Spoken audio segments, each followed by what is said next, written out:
For a company with a limited budget, what strategies do you find work best when getting started with audience level bid adjustments? I don't think that your budget should limit you from uploading into the AdWords interface. So whether that's a remarketing list with cookies, whether you're doing customer match with emails, I think uploading them and then starting at a 0% bid adjustment is best, because then you can decide, okay, like what audience is the best? How should I bid on them? How should I target them? Wait 2 or 3 weeks and then you could go up to 40%. I've seen people bid up to 100% because they find that returning visitors are twice as likely to convert. So I wouldn't be limited by your budget. I would wait to see how performance looks and then decide how to allocate. Yeah, I mean, the key thing is making sure you have it added. Having it added doesn't cost you anything different. It's just then you're able to see basically the segmentation between the different audience segments that you're adding. 2 weeks is kind of the golden rule, but it really depends on data, right? So if it's a very small segment, you're only getting a couple clicks a week, 2 weeks isn't going to cut it. You might need more time. Or right. you might be able, if you get thousands of clicks a week, you might be able to make that move sooner than that. But really dependent on the data, but generally speaking, that kind of 2 weeks idea is something that we typically follow. Yeah, and there are a lot of improvements that are coming up. So in market for search, there's similar audiences. So being flexible and being able to upload those will help you like further on. So the second question we got, I actually get asked this a lot at Google. Do you ever select a CRM list not to target and then apply a large bid adjustment? And if so, what goes into making this decision? And in the webinar, we talked about you need to find your most valuable user. And sometimes that does mean you need to exclude current visitors that you have. So if you only want to target new visitors, I've seen people exclude converter lists. In terms of audience suppression, I mean, that's almost as important as audience inclusion. But at the same point,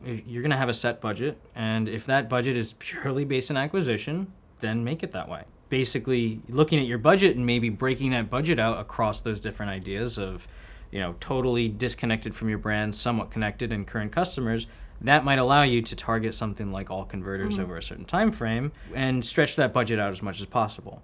But I mean, the biggest thing is I would avoid totally dismissing all of your customers. But at the same point, depending on the initiative, that totally makes sense. And that's something that we do fairly frequently. The third question, how often are the similar audience user pools refreshed?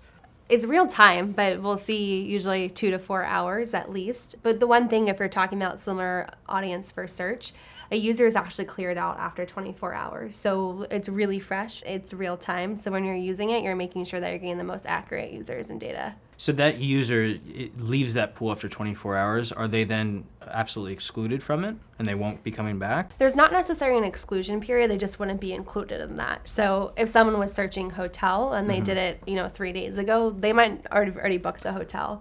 So they're not going to be, they've dropped out. Similar things happen for in-market. So someone might be in the market for a car. That might be 60 days, 90 days. Someone might be in the market for a hotel that might only be 1 night or 2 nights. So depending on the audience and depending on the search will change. Yeah, I mean, the thing with the 2 to 4 hour idea, it's a constantly refreshing pool, and you want to at least test it out because that pool might get better and better over time. It might be better for your brand if you're running some sort of promotion or something like that. But the 2 to 4 hour concept, when I first heard it, I was a little surprised just based on kind of the advertising industry with lookalikes. It seems a bit more stagnant than that. So that's one thing that speaks to at least testing it out.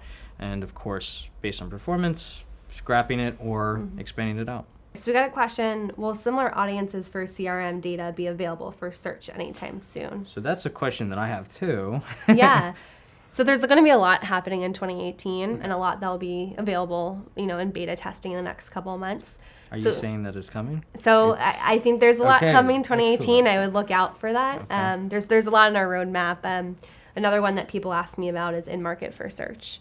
That's going to really change the industry. It's going to add another just dimension to our search audiences. So all those will be coming out in the near future. So now it's a good time to work with your marketing team, your agency, your Google team to decide who are we going to target? Because once it's out, you guys want to be an early adopter. All right, so the last question is, what data should we use to gather insights? Yeah, so I think it depends. Like, are you a new startup that maybe doesn't have any data? Right. Are you a declared business? Are you a business that's going through a rebranding and that's trying to target a new user? So I would start, if you're using Google Analytics or any other analytics property, you could look at your insights report. If you're on AdWords, you can look at the audience AdWords report. It'll tell you some things about the demographics, the users, what categories they fall into within Google, so you know where to target.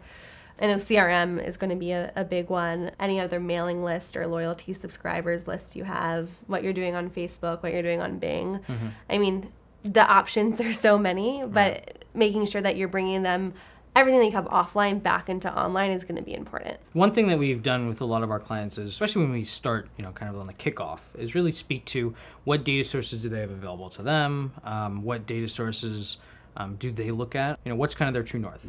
And based on all those kind of questions, we make some recommendations. That's where we can really help them determine if it makes sense to invest there or not. But yeah, I mean, it's a case by case basis. The more the merrier, but at the same point, it has to make sense. So thanks for joining us today. If you have any questions, feel free to reach out to us. We're looking forward to helping you. And it was great, of course, putting all this information together with Google. Quite a lot of info sharing on that side. Hope you guys were able to learn a few things. If you do have any questions, feel free to reach out to us. Thank you. Thanks.